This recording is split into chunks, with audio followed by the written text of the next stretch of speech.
Right. Hi, everyone, and welcome. We're coming at you live, or at least I am live from our gallery at the Metal Museum. I'd like to welcome you all to our virtual reception for the exhibition Measured Making, the 150 millimeter challenge. So my name is Dorothy Swedick. I'm the exhibitions coordinator here at the Metal Museum. And I'm joined today by my coworkers, Brooke Garcia, who is the collections and exhibitions manager, and then Ariana Sellers, our youth initiative coordinator and videographer, all tech needs, is joining us to run IT today. So we're very excited to welcome you to this virtual reception. And we're joined by some really wonderful panelists today. But before I introduce them, I'd like to just take a moment to tell you some about Measured Making, the 150 millimeter challenge exhibition.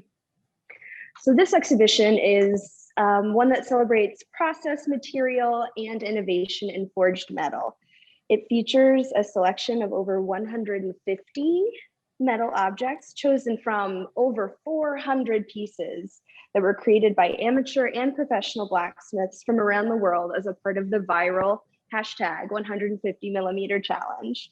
This exhibit is curated and produced by Delyth Done, and the project was conceived by Ambrose Burne, both of whom are associated with Hereford College of Arts in the UK. And this exhibit is toured in the US by the Artist-Blacksmith Association of North America, ABANA. And I know, a shout out to Laura Armstrong, who I think is with us today. Thank you, Laura, with ABANA. And yeah, so I think what we'll do to get started is we're lucky enough to have both Delyth Done, curator, and project originator Ambrose Burne with us today. So I'll introduce those folks to you all, and then we'll let them tell us some about the challenge in this exhibition. I'll start by introducing Delyth Done, who is an inspirational educator and leading international scholar with a commitment to developing dynamic pedagogy. Described as a force of nature, she has established a worldwide reputation for Hereford College of Arts Artist-Blacksmithing course through an unstinting dedication to the development of creative craftspeople and scholarship in the field of forged metal. Curator of the Forged exhibition, as well as the 150 millimeter challenge exhibit, director of Blacksmithing Festival Ferris, and a speaker at key international conferences and forged metal events, Dunn demonstrates her passion for the discipline, its makers and audiences, revealing the joy and accessibility of its materials, processes, and transformations. Hi, Del. Thanks for joining us today. And I'll also take a moment. Fantastic to be here. Yeah, we're so excited to have you as well as Ambrose with us. Ambrose, I'll do the introduction for you as well, and then you guys are welcome to take it away. But Ambrose Burne is a designer maker of forged metal sculptures and architectural ironwork. A blacksmith for over 20 years, he's been running his own workshop, Ambrose Burne Contemporary Forged Metal Design in Wales, for 14 years, and for the past 12 years has been a senior lecturer in the Artist-Blacksmithing BA program at Hereford College of Arts. Through personal practice, teaching, and participation within the blacksmithing community, Burne actively engages in the interrogation of what it means, or what blacksmithing means today. Thank you, Ambrose. Hello. Well, hello, and hello to everyone who's on the call. It's fantastic to have so many of you with us today. It's a real honor to have the exhibition in the Metal Museum. And I just wanted to start off with saying a few thank yous because we've been given a 10-minute slot and we both have got a lot to say. So I thought I'd say the thank yous first so we don't forget to get them done. So a big thank you to all the Hereford Anvil's staff and students who made this exhibition possible. It's really exciting that ABANA have supported it, and I know you've done it again, but a big shout out to Laura Armstrong for working so hard to ensure the exhibition tours across America. And to all the staff at Hereford College of Arts for their support. We also have recently got some new support from the Elm Lee Foundation to publish a book, which is really exciting. And we've had some fantastic support in the past from Dick Quinnell and the Ginny Quinnell Memorial Trust to tour the exhibition to the Biennale in Tuscany, in Stia. So we're going to talk a little bit about the project, and we're very fortunate to have so far on the books 10 venues across the world where the 150 mil challenge has been or will be exhibited, and we intend to add more to that list as well.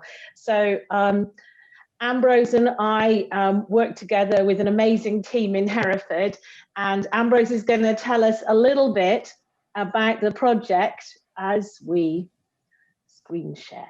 So I'm just going to do that. Share from beginning.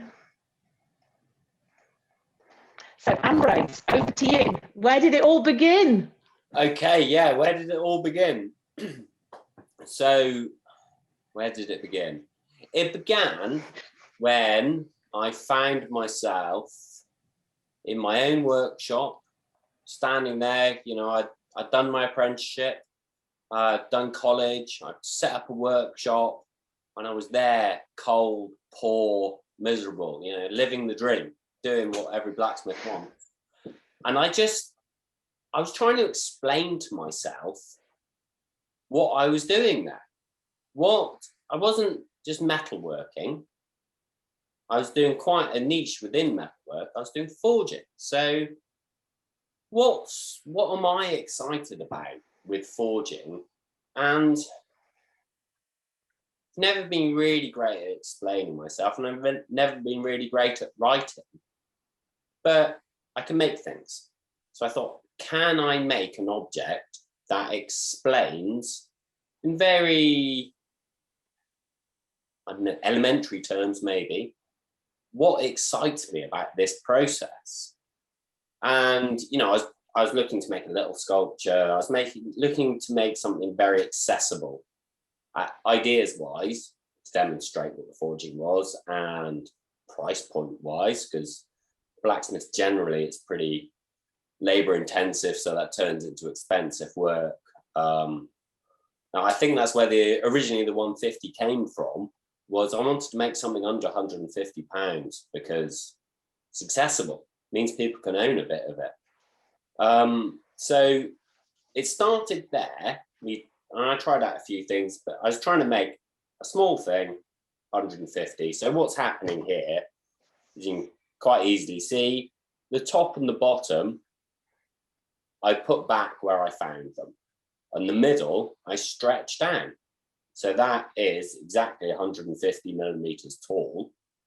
And all the width in the middle is all the material that was in the square. So for me, it demonstrates forging quite well. And it sort of, I knew it was interesting, and it sat there for a while, a couple of years maybe, until this transition exhibition came up in Ypres, which was to do with the war, and it had quite a lot of heavy connotations. And I wanted to be in the show, but I didn't want to really make something about war and to what I see of the futility of war. And it struck me that maybe the 150 mil challenge could have another visit here. So what's happening here is you have 5 basic processes in forging. If you can do those 5 processes, you can do 5 different things. So each of those pieces there have the basic processes in them, but they're all very different. The piece was called All the Same, because they're all clearly the same. They're all clearly different. So that was, I don't know, my attempt at a comment about the war. But what I really got from it was, this 150 mil, it's exciting. It can be more than the one thing. It can be used for metaphor or other tools than just saying what I do in forging. Yeah, so there was that piece. And then again, I don't know, it kind of bubbled along for a couple of years until Dell was like, that's quite interesting. Sorry, you don't. Yeah, let's work out. No, I was going to say, we had a conversation, didn't we? All the students are coming back. How do we get them all excited? How can we use that parameters of material to get their creative juices flowing? And that's when we thought we'd run it out as a student project, didn't we? Yeah, so I'd used it as a tool to exercise what I was about. Oops. The students, one of their challenges is to try and work out what it means to them, what forging is for them. So we thought it was, I'd got a lot from doing it myself. Logic would prevail that other people will get something from doing it. So we introduced it to the students.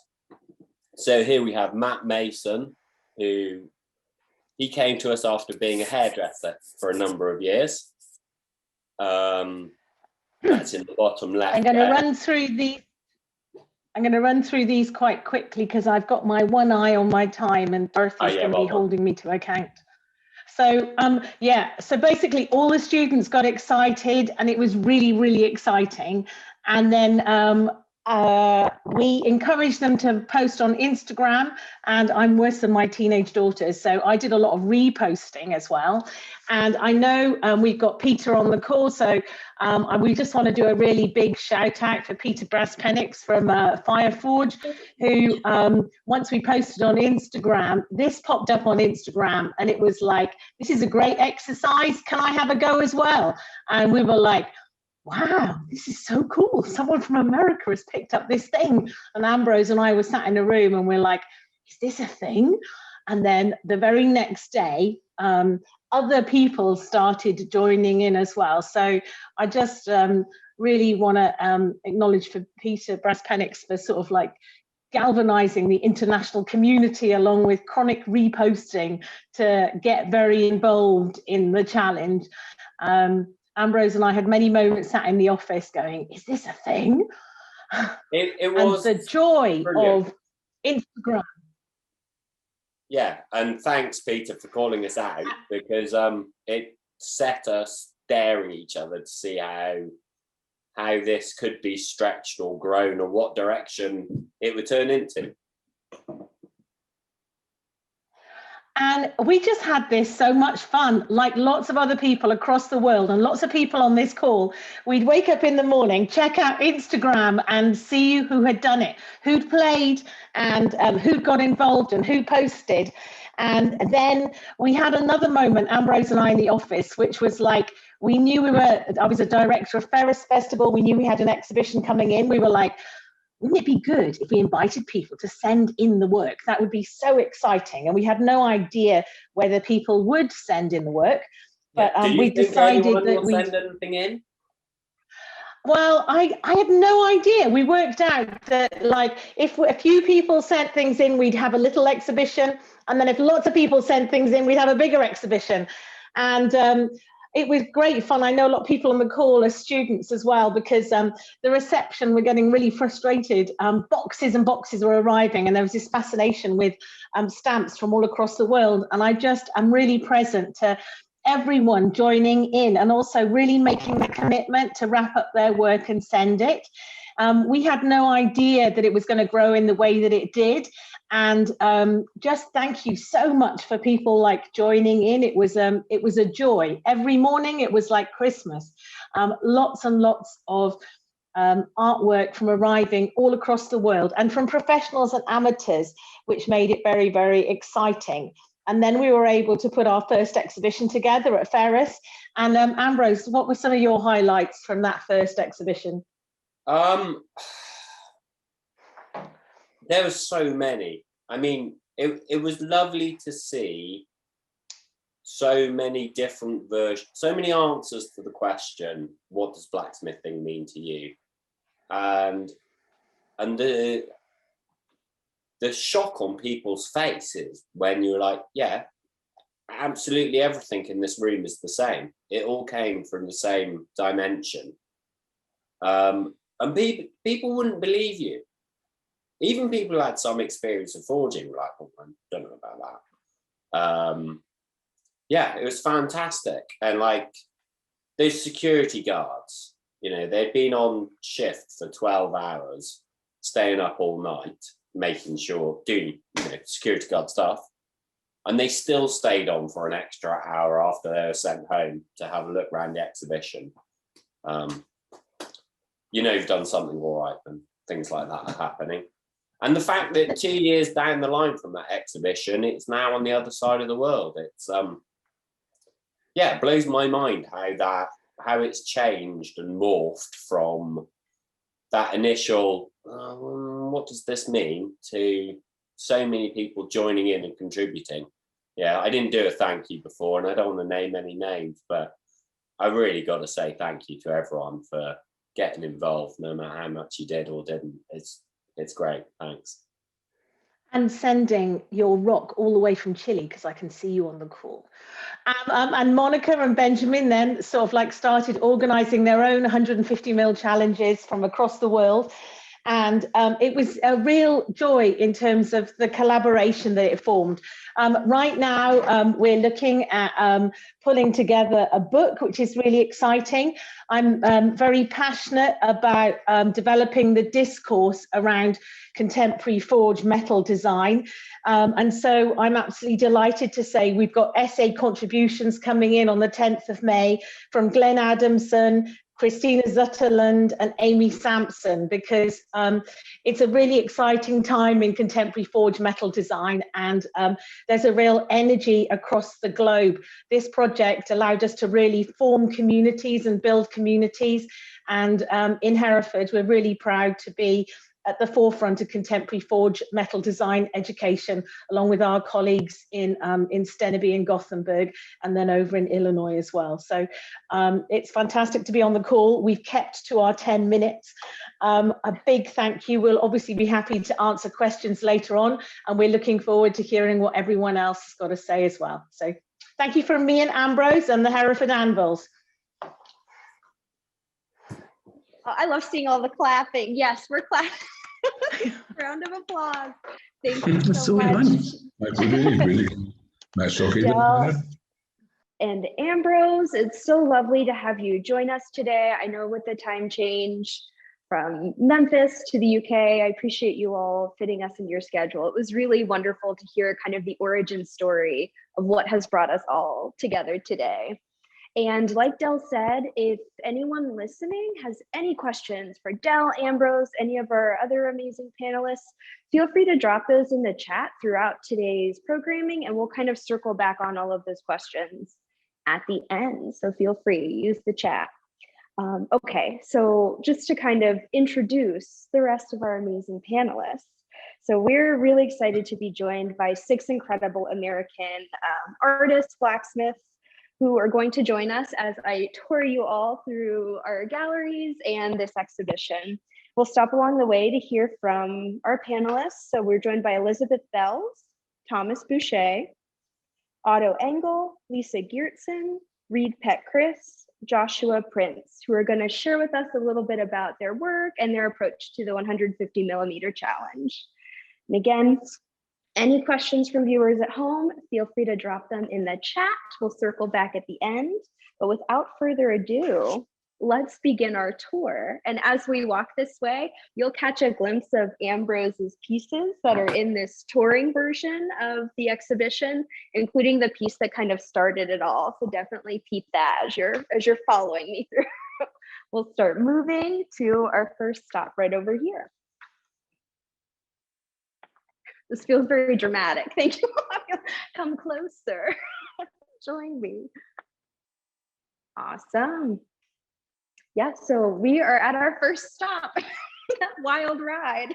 The first piece we're gonna look at and the artist we'll hear from is Thomas Boucher. So Boucher grew up in his father's metal shop where he began to work with steel. After college, he finally found his way to an anvil and forge. Boucher is currently located in Northwood, New Hampshire, focusing on locksmithing, restoration, and utilitarian tools and objects through his shop, Greasy Luck Forge. Thank you so much for being with us today, Thomas.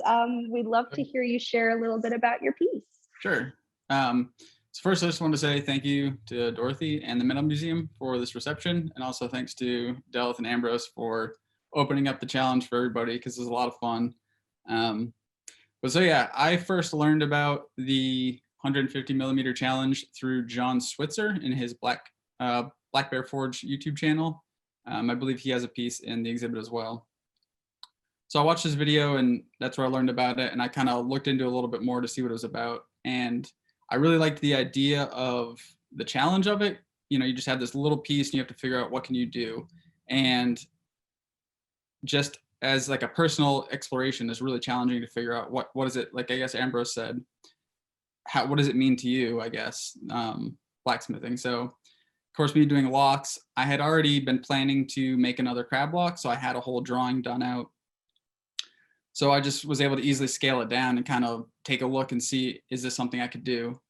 And I shared the challenge with my father, and I said, this is what I want to do. And he said it wouldn't be possible. So of course, for me, I was like, game on. All right, I'm gonna do it, because you said I can't. I started. So I kind of, for me, the way I interpreted the challenge was everything had to come out of this one piece. And I really wanted to make sure that I did that. If I screwed up, say, a 1/2 inch of material, yes, technically I could cut a 1/2 inch off another bar and it would still be the same volume and stuff. But to me, that wasn't the spirit of the challenge. So I had to do a lot of planning, volumetrics, and just making sure I had enough material to even make this, to figure out what scale to make the lock at. So I took my drawing here, I scaled it down, I did all kinds of calculations, volumetrics. I have the actual volume of it and all the pieces of what I thought, plus some percentage for loss of scale. So I think I did like 20% and 30% extra material per piece to figure out, is this possible? What size can I have it at? So I did lots and lots of planning to really make sure. So I kind of figured out, this is the scale I'm going to make it at. I have enough volume here per piece. I forged it with a Boucher tool, which is flat on one side and angled on the other side. So that allowed me to isolate material off for that specific piece. And I also planned out having like the process of how I was going to forge each piece of the lock, so that I knew there's enough material in each section that I can move it to where I needed it to go.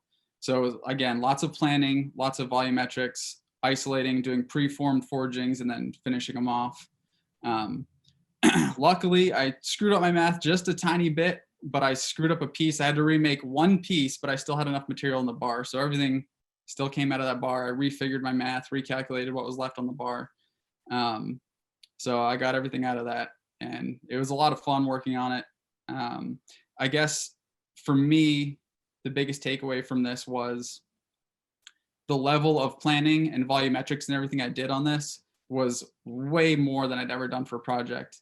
And it just allowed me to forge a lot closer to what I wanted, a lot cleaner. And I work that way a lot more now. Maybe not quite as intense as I did on that, but I do still a lot of volumetrics on a lot of my projects. I think my projects have gotten better since because of it. Awesome. Thank you so much, Thomas. I love the idea of this being like a challenge within a challenge, right? Like not only material restricted, but then like, is it possible? It seems like you'd had to do a lot of math. Yeah, on it. Luckily, like I said, I was already planning to make one, so I had the drawing on the computer, so I just had to figure out what scale to put this at. So figuring out what is the volume per piece, which is a lot of work. So if you want to turn it around, you can see more pieces. So I had to figure out the volume of each piece, plus adding in extra amount because of loss of scale and everything, making sure that it was all in there. I'm sure I'm not meant to say anything, but it was an absolute joy seeing you share on Instagram. And one of the things about the challenge is that lots of people, took a couple of hours and did the challenge. But the way that you posted, I know that you really invested an enormous amount of time in making that piece. And it was an absolute joy to see it develop and see all that math on Instagram as well. So, thank you so much. It was great. Yeah, well, thanks. I've got to say thank you too. And that piece is it's just utterly ridiculous, but I've got to know, you don't have to exactly, but ballpark, how many hours? Oh, I don't know, because it was like, what was that, 3 years ago, 2 years ago? Something like that, yeah.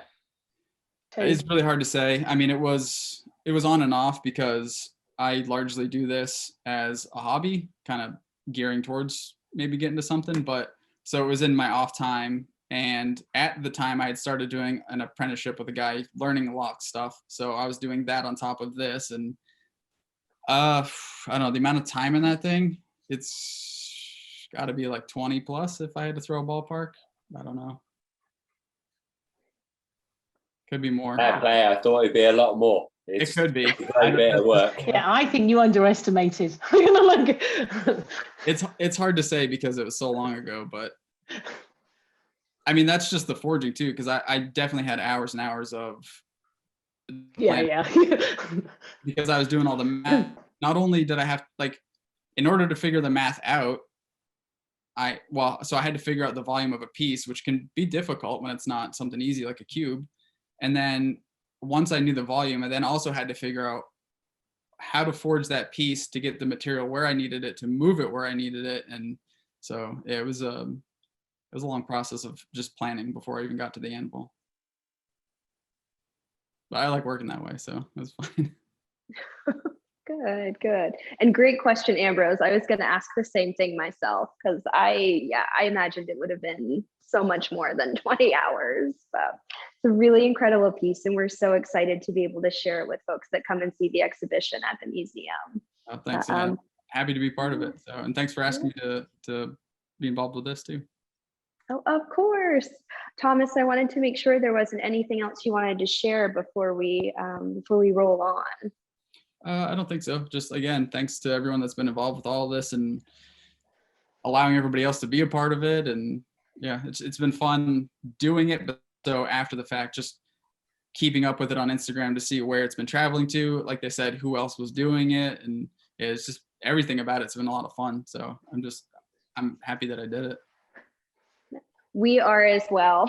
So thank you. And thank you again for being with us today. I think with that, we might roll on to our next piece we're gonna look at. So we'll start slowly crawling this way. So the next piece that we're gonna take a look at is by Elizabeth Belz. So hi, Elizabeth. And just to introduce Elizabeth, she's a blacksmith, educator, and metal artist who utilizes steel to capture people's attention through a meticulous process involving both hot metal forging and cold fabrication processes and techniques. Belz is able to bring cold steel to life. Belz has been working in metal since 2016 and took a non-traditional path for her education that was a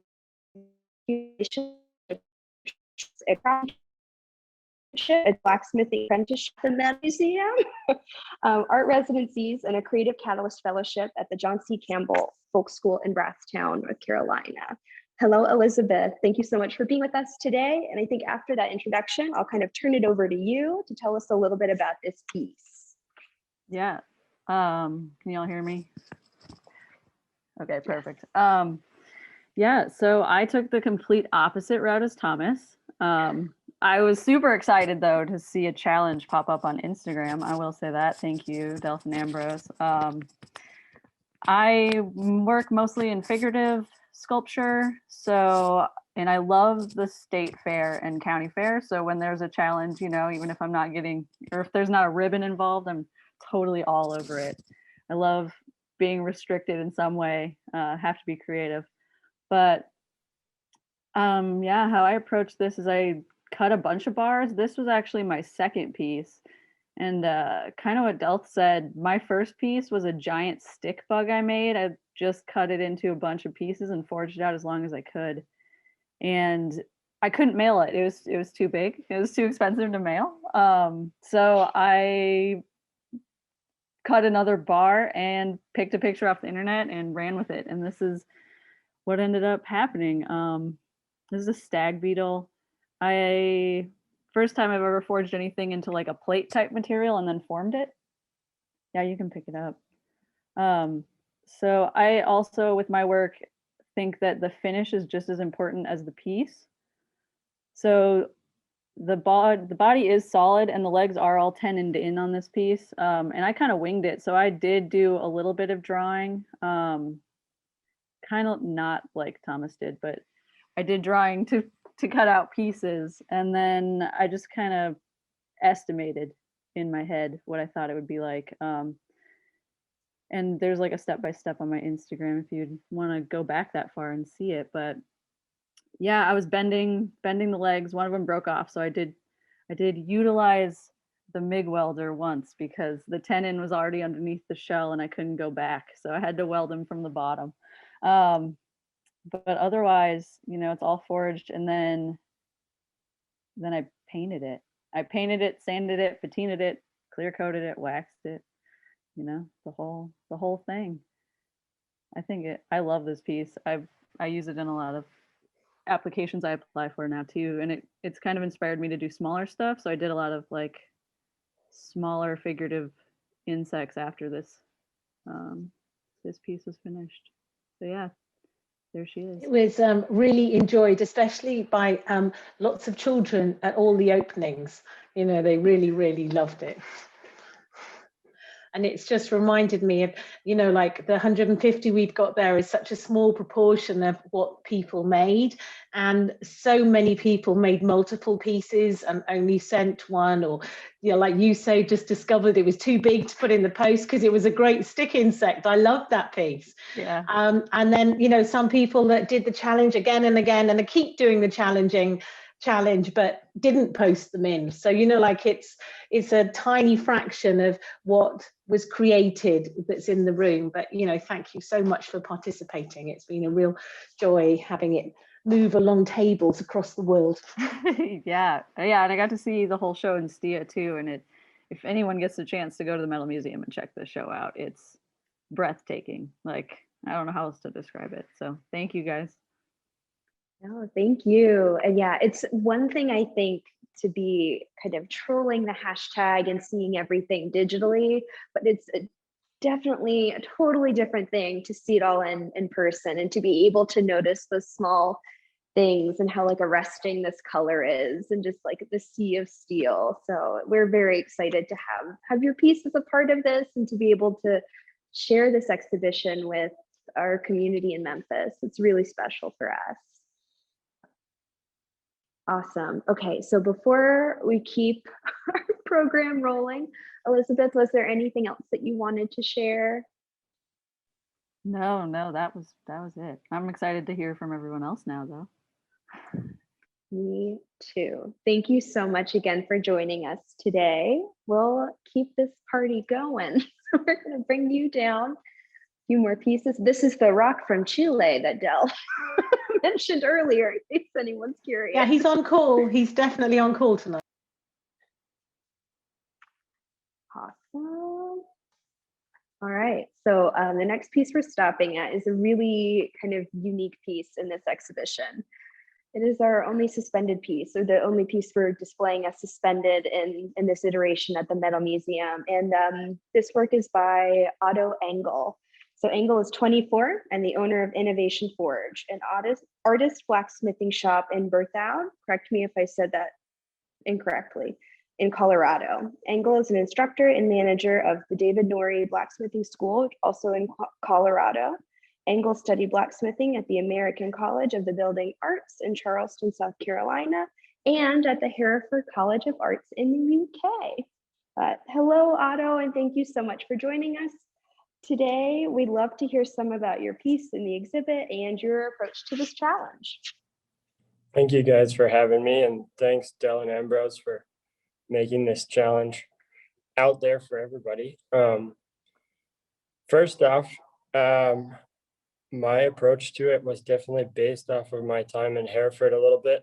I always had a little bit of a struggle embodying the amazing way that steel can move around and just like letting it demonstrate its flow, because it is like clay when you're forging it. So I kind of found a separate way to demonstrate movement through metal. And I started making mobiles of different types. And in this case, I was drawing away on a shop table and I just kept doing concentric circles and wanted to figure out a way that I could connect them with as small of touching as possible. And that resulted in it being able to move once again. So if you guys can on there, it would be great to give it a little bit of a spin Awesome. and see what it does. We can do that. Do you have suggestions of where I should start the spin from? I find that it works best if you hold one hand on the frame and then spin any of the other rings with your other hand. You got it. There we go. Oh, there you go. Wow. I've been wanting to do this, but too afraid to do this the entire time. It's been And I'm really happy that we're on a video like this, because when you normally go to the gallery, you can't touch it. And so nobody sees it spin, which is obviously the fun part. I was lucky enough to be a part of the setting up of the first exhibition of this in Hereford with the Ferris Festival, and seeing everybody's pieces next to each other was pretty amazing. The variety. I was a tiny bit surprised that I was the only hanging piece, but then again, I have a little bit of a reputation of being difficult with my art forgings and not fitting the prompt quite perfectly. But I wanted to also demonstrate with this piece, as I've been trying to do with a lot of my other pieces recently, is trying to forge as small as possible. Steel is really strong, and as a blacksmith, you sometimes get a little bit carried away with the fact that when it's hot, for some reason, it looks smaller than it is. And when it cools down, you know, you try and bend the same thing by hand, and it's not going to move at all. But when it's hot, you can do all kinds of crazy stuff to it, and it moves like butter. So in this example, I just took that concentric circle idea and kind of ran with it. And at first I was going to try and forge weld pieces together, and realized that Ambrose had set a pretty small limit on material.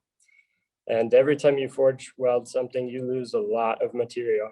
And although I had a lot of experience at school being challenged to forge weld things as small as little arc welding rods and chain and whatnot, I didn't think it would be the most wise use of material here. So I ended up just drawing it out into as long of a section as I could, of about 3/16 thick by 3/4 inch wide flat bar. And then going from there to divide it up into what I thought would be a good proportion of circles that would still touch each other. And then I split each one of those down the middle and opened them up into a circle. And I just left a little bit of the ends connected, which makes the points. And about halfway through, I thought that Del would probably want me to add something more, some depth to the piece rather than a bunch of spinning circles. You know me. So I did a little bit extra math on the center one, and most of the time, although not completely always possible, the little point that's not touching the outside tries to point as straight up as it can, depending on the orientation of the other circles. To give it a little bit of meaning, that center circle is always trying to stay balanced, always trying to stay in the right direction. Give it a little bit of a gyroscope feel as well. And it worked out mathematically somehow.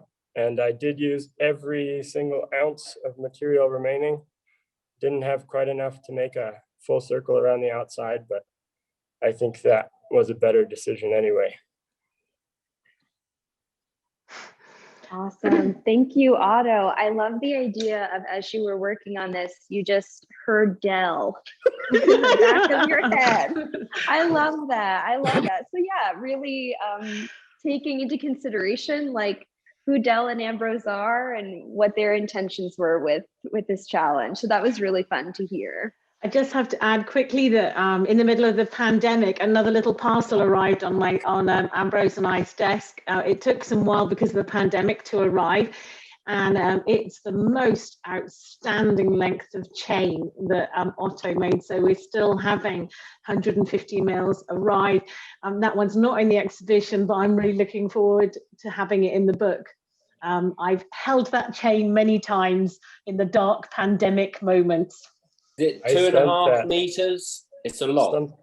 Yeah, I sent that three times, and somehow it made it all the way back to me twice without falling out of the box, even though the box had holes all over it.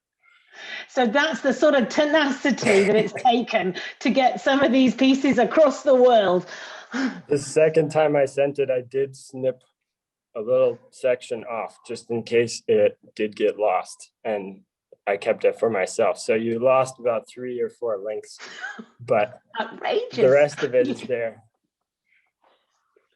Oh, I love that. I love that. Yeah, it's definitely a challenge that you can look at it as each individual piece of kind of stock material, how you're using that. But yeah, you're not limited to just one piece, right? The challenge continues. What can I think up next? Which I really have loved having your piece with us in Memphis, Otto. I think it's really beautiful, and I love the shadow play that you can enjoy as well. So we're so happy to have had you join us.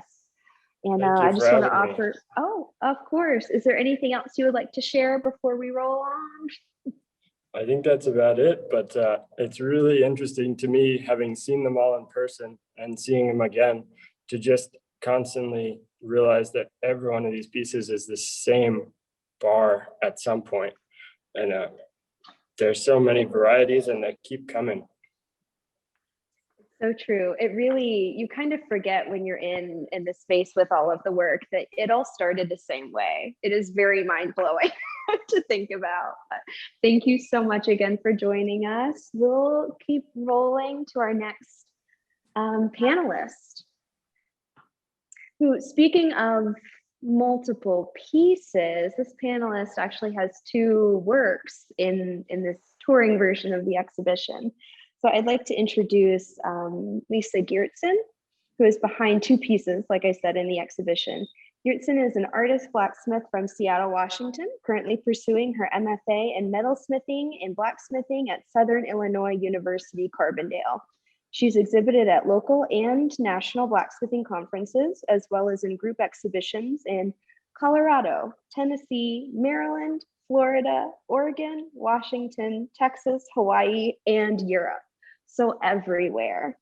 Her art encompasses many themes, such as nature, emotion, form, wordplay, and the human experience. Her process is about making a connection, telling a story, stepping outside a comfort zone, pushing oneself, and making ordinary things into something beautiful. She aims to engage others to experience these moments and trigger something within them that sparks a connection inspired by the metamorphic process of working with metal. Welcome, Lisa. We're so excited to have you with us today. We'd love to hear a little bit more about your artworks in this exhibition and your experience with the challenge. Take it away. Thank you, Dorothy, and thank you, Del and Ambrose. I wanted to say that I first heard about this challenge from Henry Pomfret. I met him at the Hawaii Artist Collaboration 2018, I think, and he said, "Come on, you have to do this thing. It's really, really fun." And Henry has a connection with Hereford College too. So I thought about it for a long time, and in Seattle, I was so busy with all of my too many jobs, and I gave myself not only the challenge of the material size, but to see how quickly I could do these feathers here. And honestly, I don't remember how quickly I did them. I also wanted to just see how much I could stretch the metal out, because I always, I don't know, I really find it interesting to have a piece like that and just see what lives inside of it. How far can I push it or pull it? So that was the inception of the feathers. For this little piece that you guys are showing now, that was a collaboration. I didn't know this was in the show, or I can't remember the young man's name. My friend Victoria and I went to his shop. Is it listed on that? Shirley. Stuart Shirley. Yes. Yes, Stuart Shirley. Mm-hmm. So I had been traveling back and forth to Colorado quite a bit to visit with my aunt, and Victoria Ross Patty lives out there too. So we got together with Stuart and we made this piece together in his studio, and it was really fun. A fun day we cut the bar up into 3 different parts, and we made 3 different parts and tried to figure out how the heck to put them together into this funny I little love creature. that. I also, like Elizabeth, I love challenges like this. Rather than it being some sort of a challenge with a blue ribbon or a prize at the end, the challenge of thinking creatively within boundaries is just one of my favorite things. So yeah, that's that's why I stepped up to it. And I really appreciate everybody else's input. I want to do more. Oh yeah. Do you have additional pieces planned, or just see how inspiration strikes you?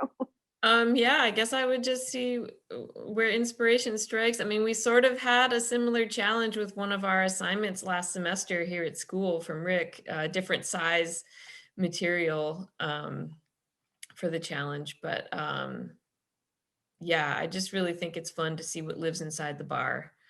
And for me, with those feathers, I mean, I love the forms of feathers anyway. And I also wanted to make them like a mythological,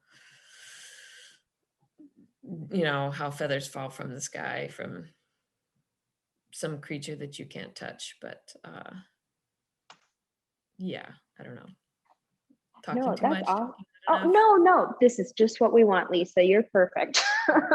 I love hearing all of the different kind of inspirations, not only looking at the material itself, but kind of the more like figurative, or in your case, thinking about mythology and how to kind of bring that into your work. So it's really fun seeing all of these different types of works in conversation with one another as well. Awesome. We'll get mounted. Great.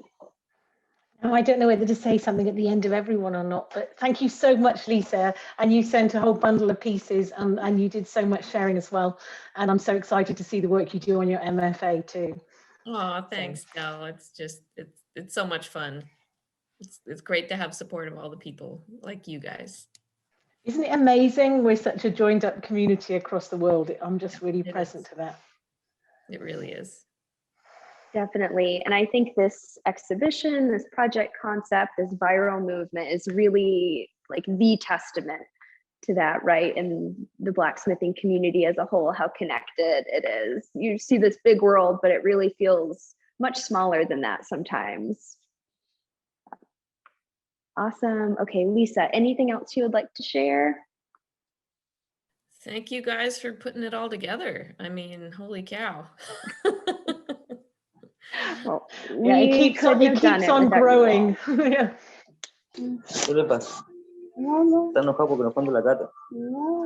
All right, folks. So what we'll do is we have two more artists we're going to hear from. We'll hear from Joshua Prince and then Reed Peck-Kriss. But I'll kind of roll you guys this way to our next stop. So next on our tour is a work by Joshua Prince, who we're so excited is with us today. Prince has spent much of his life making things, both practical and purely creative. Prince is relatively, sorry to interrupt. Could I ask everyone to mute? Oh, thank you. Sorry. Okay, I'll pick back up. So Prince is relatively new to working with metal, and within that, knife making. Started in 2016, and the ability to express a design both graphically and sculpturally is very attractive, and the opportunity for adventure and endless experimentation keeps him engaged. Prince currently has a small workshop next to his home in Rhode Island where all of his work is done. Thank you so much for joining us, Joshua. We're so excited to hear about your work and your approach to this challenge. So feel free to take it away. Yeah, thanks for having me. Honestly, I'm very flattered. I mean, just looking around at some of the, obviously my colleagues that have already presented and some of the work that I've seen. So I'm very flattered to be included in a show. I mean, 2 years ago when I made this, the nice part about the challenge for me was that I could make it. Nobody knew I was doing the challenge. I would have never been so bold as with Thomas to post progress. So for me, the first part of the challenge I misunderstood, which was that in that I didn't understand that it could be cut apart and reassembled, or I could use various sections. So I was determined, and that actually helped me, I think, focus on what I wanted to do, which was that everything had to be from the same bar. I did cut along the length of the bar to separate for the legs. Other than that, it's all in one piece. And, I employed a little bit of, some techniques I was exploring with blacksmithing. So I drifted the center of the body, similar to what you do with a hammer, to give it a little bit more volume. And then along the idea of, tools incorporated into the piece, the head is meant to be sort of like a pickaxe. And then I got some movement through the tails. This is sort of like a flightless bird that I imagined. And I really had a lot of fun making it. I think I was probably outside with a smile on my face as it was coming together. And then another key part of it for me was that it all should balance on one leg and kind of give that sense of a strut, which I think I named this piece something like the cold shut strut. Some of the cold shuts I produced along the legs. And, the longer I worked on this, which was probably, I took it on as something I might be able to do, an hour, a couple hours. And the longer I worked on it, the more excited I got about it. And the bigger it got, and the harder it became to get it in and out of my forge, which I did this in a propane forge with I think the opening's about a 5x5 inch. So it just fit. And some of it, I think I finished it off by pulling it out hot and doing some of the final bends. And I might have done a little bit of torch work with a propane torch, but on the legs. Everywhere else was probably too thick to get enough heat in there. So that's pretty much it. I had a great time doing it. And again, for me, the big part of it was that I could just accept this challenge, and if I got a good result, I'd share it, and if not, I gave it a shot. That's what it is. It's a challenge, and I took it that way. So thanks again. I mean, again, I'm in amazing company, and it did expand. I took it as an opportunity to really work on blacksmithing skills, which is something I can take back to the work I do, which is not, I'm not going to say it's two-dimensional, it's still three-dimensional, but it's not as dynamic as these pieces. And I look forward to taking it in a new direction if I do the challenge again. Yes, and please do. I think that is so exciting, and just even hearing that, like within the challenge itself, folks are viewing it in kind of different ways, right? Like, how far can I stretch this material? Can I make my math work? Can I, focus on balance and creating a really dynamic piece? So it's really awesome to hear how everyone has approached this in kind of a different bent. And it was great to have rules, which I don't often follow rules, but it was great to have a parameter. And I think that's a key part of it. Is like it is a challenge, and you have to stay within these boundaries, with these 2 or 3 parameters. So thank you. Definitely. And I think too, the fact that there are just a few key rules almost makes it more difficult, right? Because it's like, how do I rein? Where do I stop? Where do I keep going? So we're so thrilled to have your piece at the Metal Museum and to be able to share that strut with our viewers. It definitely leaves an impression. Awesome. All right, Joshua, is there anything else you would like to share about your experience or your work on this piece? No, that's it. Thank you. Perfect. Thank you. All right, folks, we are near the end. We have a very special last panelist who's actually going to join me in the gallery since he's here at the Metal Museum. But I'll invite Reed, if you want to come around and meet me right here at your piece. Yeah, we've got you right here. So you're welcome to swing around. We're going to do some tech stuff you might like to hear. So I'll give you that. I didn't really want to try and get another frame, so here. I couldn't have seen what it was. You would just see my back. And then when you were senior, did a web search for the word. I can't hear you. All right, passing it. Here you go. Huh. Still can't hear him. Maybe it's just Dorothy. Dorothy's got the magic. Now can anyone hear me? Oh, now we can hear you. Yeah. Wonderful. I really wanted to try and get under frame and just like pop up this way. But I don't think anyone would have I think it would have been very obvious that I was trying to do it. Yeah, so I'm still here at the Metal Museum. Hello, Elizabeth. How you doing? So I did this very near to the start of people hearing about the 150 mil challenge. And to me, it's kind of very much a student work still. I think it was very much inspired by seeing Ziva Gottlieb and Monica Coyne's demonstrations at a California Blacksmith Association conference, probably very shortly before the challenge kind of got started. And it was sort of very much an attempt to do similar figurative work to what Zivik and Monica were doing, but sort of with my own sense of proportion and silhouette and sort of line weight to it, and adapting some of the techniques that I saw them doing. And I left a little bit of the original material on there, partially as just a scale thing and partially to have this sort of sense of the piece, you know, coming out of the material and having one chunk of it that just is untouched and is sort of letting the rest of it come out of it. Yeah.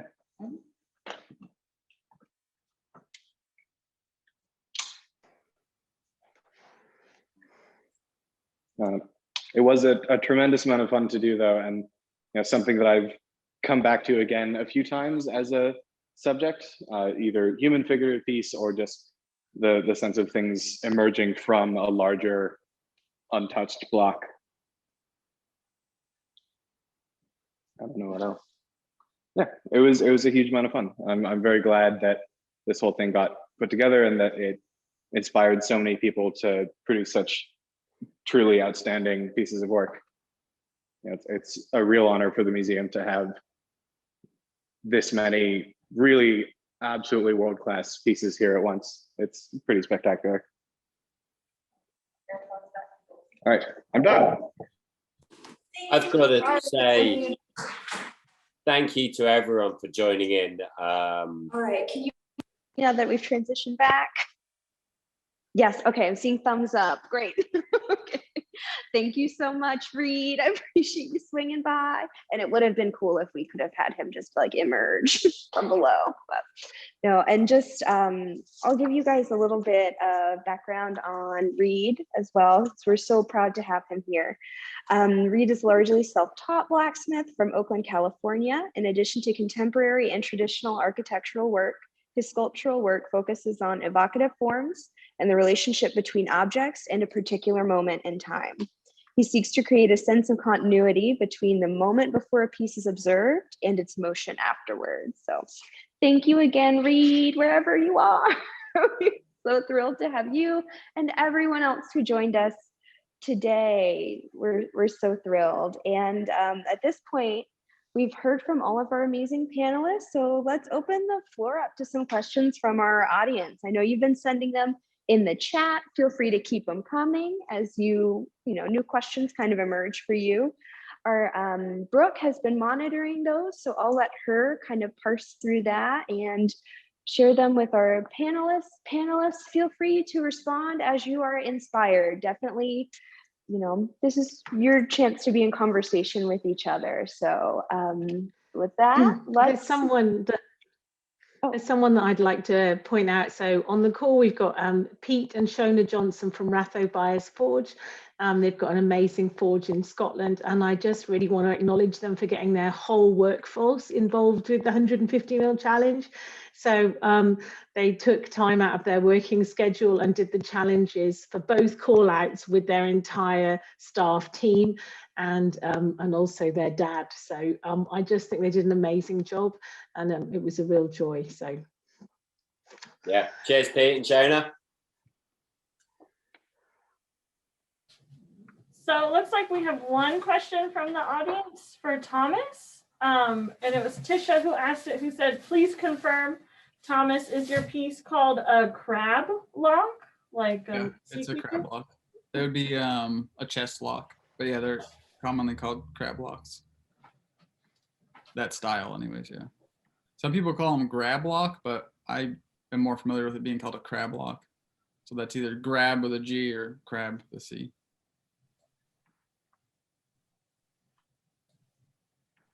Awesome. So that's the only question we have in the chat right now. Shona did ask if we can get a little bit of a tour of the show. Shona, we can try, but we might lose Liz video, just the Wi-Fi is Yes. a little bit spotty. Yes. We are more than happy to kind of walk around because we actually have 2 of our Gasparini galleries full to the brim of all of this incredible work. So we'll see if we can walk around the larger space that we're in now. Again, apologies if you lose us, but yeah, take it all in. You know, in addition to the work you've seen up close today, there is some awesome stuff to check out. And feel free, if you're seeing folks you recognize, feel free to give a little shout out as well. I know a lot of the other artists that participated are on the call today. So there's a lot of incredible work to recognize. And it was a really big job to try and curate because out of 450 pieces, there's some really outstanding work. So I've seen each and every one of these pieces quite a few times. I've put it up for exhibition quite a few times. And each time they come out of the box, There you I go, can't Callum. decide which is my favourite. And each time I get a new favourite. Yeah. Again, thank you, everyone. The diversity still can't quite get my head around. Yes, Ambrose, that resonates with me. Being able to unpack all of this work, it was like the most incredible Christmas morning ever. Like the gifts just kept on like appearing. It was really awesome experience. So Monica and Benjamin, thanks for organising a 150 mil challenge event in Norway. There are your pieces there, Monica's pieces. Henry, that is, oh, you've got to listen to this one. Dorothy, ask Henry about that piece of metal on the bottom of the Skylon. He's on the call. Come on, Henry, tell us about that little piece at the bottom. Come on, Henry. Okay. Hello. Can you hear me? Surprise, you're a part of our program, Henry. Okay.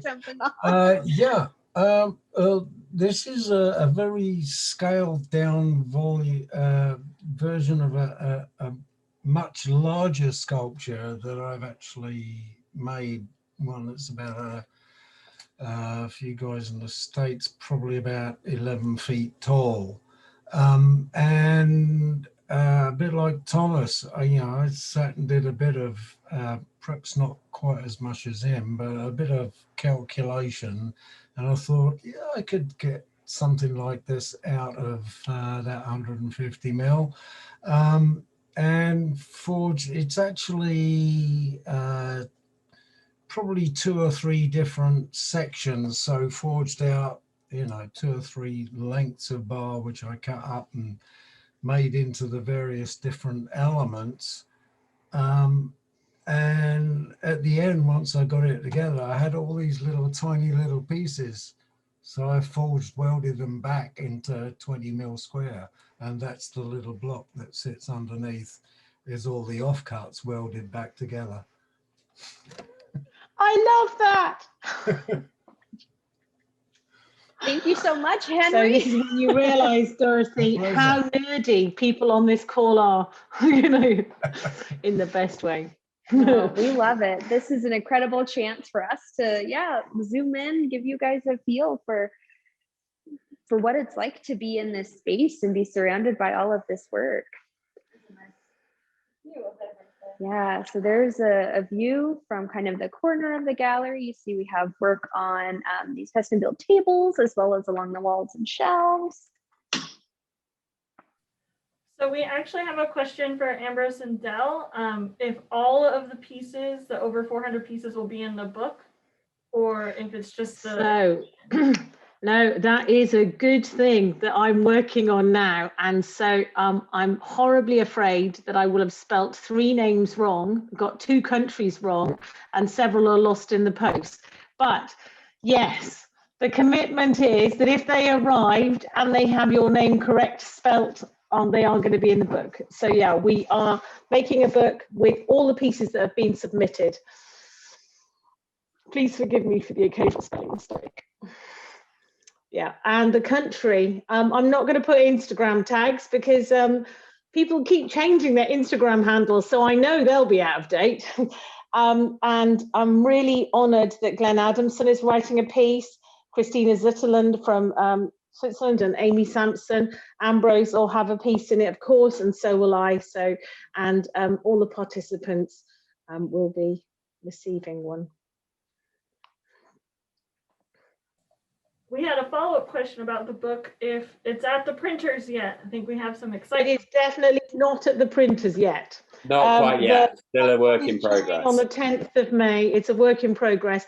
Thank you very much for the Elmley Foundation for giving us some funding. We're meeting with the designers. As you can all appreciate, it's been an extraordinary year, and a big thank you, I should have said, to ABANA for their tenacity, because, you know, this was an exhibition that was coming out to the ABANA conference last year. Pandemic got in the way, and Laura and Lee Morrell have shown enormous sort of like fortitude and tenacity to get it back out despite the pandemic. And the book is the same. It would have been something last year, but we've been busy learning how to deliver some bits of online teaching and get through the pandemic. So the book's on its way, but later. Yes, there are more exhibitions planned after this one. So it's on an American tour. That Jackson Fellows ladle. Oh, I have to eat that. It's funny, isn't it? The things you love and then the things that you want to live with.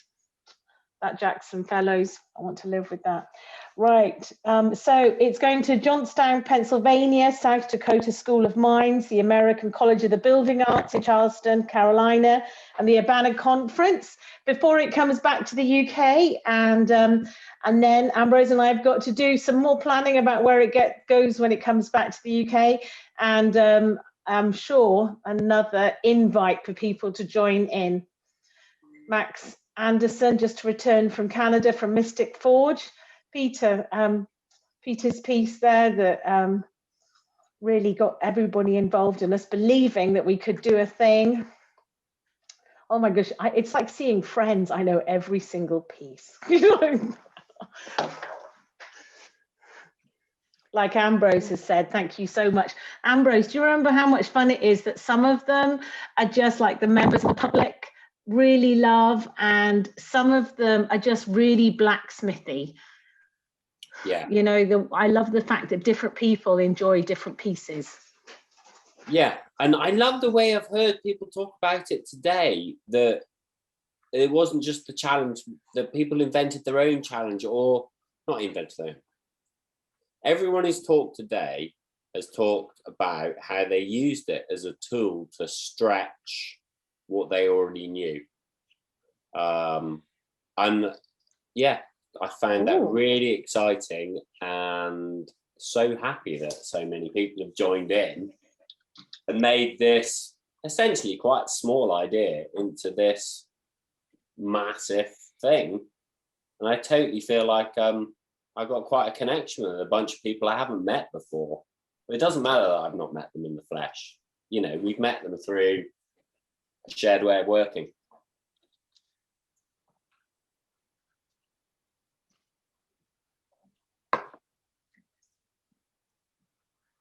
Awesome. So we're just continuing to walk on down our gallery space. Feel free to continue to drop questions. I love that piece you've just walked past on the left, which is almost the opposite. Oh no, you're right. There's a James Price piece. Back one more. Further back. Well, it's like, there it is. Yeah, there it is. Screen. Opposite Thomas's. There we go. That's a piece for the blacksmiths out there. You know, form-wise, and I'm sure James won't mind me saying this, it's not the most exciting thing in the world. But if you've got any idea about what it is pushing material around and how to do blacksmithing, it's one of the most exciting pieces in the world. And I just love it for its out and out reveling in its nerdiness. So yeah, hats off to James Price there.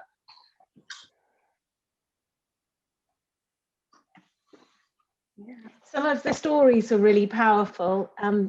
People who are recovering from injuries who use this challenge to get back into forging. Some of the amazing letters and stories that came in with the artworks. Only one came wrapped up in a pair of pants, thankfully. But the stories were really, really touching, and the generosity of spirit that people showed was really, really powerful as well. So it had a really emotive content as well. I love the in-joke of that one to the left as well, or maybe it's to your right, who just went past by Tom, what's his second name? But he was one of the farriers at college, and he was like, oh, I'm not having been anything to do with this art rubbish. It's just there. Booth, Tom Booth. Tom Booth. We're like, no, come on, Tom. Everyone, when I tell them I do forging, they ask me if I make horseshoes. And it's so far away from what I do. And he was like, I make horseshoes. Oh, makes the horseshoe then. Gave him 150 mil. Came back a little bit later with an absolutely mint horseshoe.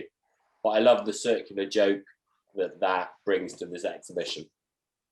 Yes, and that's definitely something you can feel in some of the pieces, is there's a definite like sense of humor to a lot of this work, which I think juxtaposes with, then you have kind of like Thomas's Lock, very like functional utilitarian work, your humorous pieces, those pieces that are kinetic. Curtis is on the call. Curtis's piece, you've got to move that one as well. Second one in, that move. In fact, they've got a lot of moving pieces there. There's a pet coat hangers that is really beautifully articulated. Curtis's piece moves. Adams at the end, you've got to light the candle to see that one move.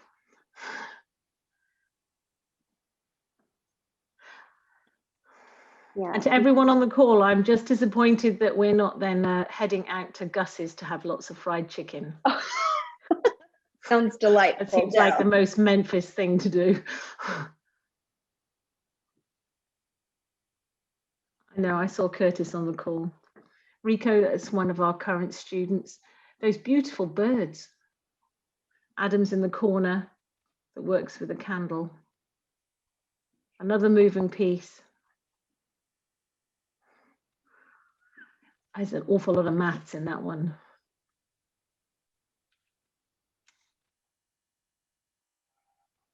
Definitely. I'm sure for some of the artists too, it must be fun to see friends, people that you've either collaborated with or know of their work. Friends across the world, absolutely. Pete, your two are next to each other there.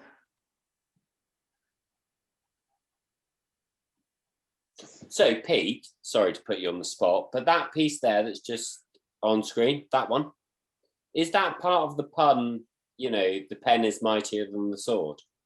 Yes. Good. Was that a one-word answer? Yes. Okay. I shout out to Paul Decker, the one with the wooden piece.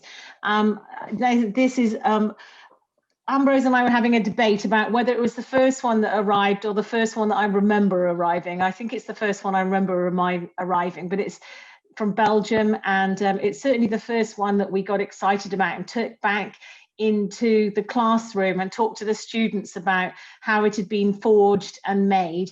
And I think one of the things we haven't said on this call is what an amazing learning opportunity this has been for our students, and how much their learning has been transformed, not just by their participation, but also by really being able to handle and explore all of these outcomes and objects from across the world, and the enthusiasm and the difference that it's made. Because I know for Ambrose and I, and certainly for me, as our students are our inspiration. And so, that piece in particular, yeah, I remember sitting in the office and going, yeah, I know how that's made. That's pretty cool. And looking at it and like, wait a minute. No, that doesn't make sense. That's impossible. It doesn't make any sense at all. So I had to sit with it for another 20 minutes to try and figure out how he did it. I think I figured it out. Then I went to the studio. It was like, okay, how is it done? And we had quite a big and heated debate on how it was done. Yeah, so a lot of fun. So much learning in this exhibition.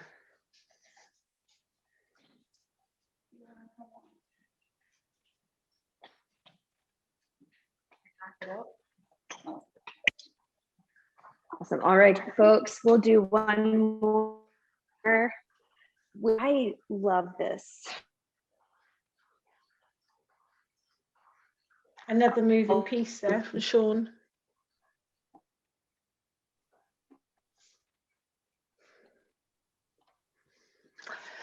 Awesome. All right, folks, I'm going to give a last call for any final questions.